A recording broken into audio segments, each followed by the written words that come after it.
Bonjour. Je ne suis pas certain que, comme c'est le cas chaque année, les médias annoncent le début du carême pour les chrétiens comme ils annoncent le début du ramadan pour les musulmans. Je n'ai évidemment rien contre, au contraire.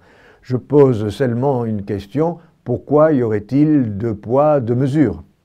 Après le mercredi des cendres, jour de l'entrée en carême, où il est rappelé aux chrétiens, car il arrive de l'oublier, que nous ne sommes que de passage sur cette terre, j'ai plutôt envie de parler de vie plutôt que de mort.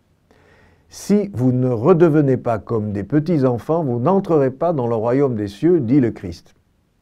Voilà en quelque sorte un programme de carême, non ? Et si c'était l'occasion de réveiller l'enfant qui sommeille en chacun de nous ?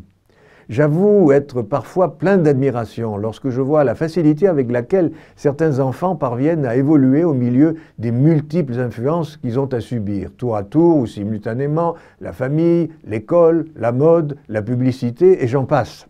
Tels des funambules de talent, ils avancent sur le fil de leur vie comme s'ils tenaient un balancier invisible leur permettant de garder leur équilibre. Plus que cela encore, quelquefois même, ils deviennent nos maîtres et nous devrions nous mettre à leur écoute.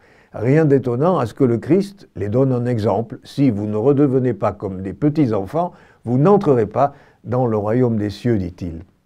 Mais de quel enfant s'agit-il ?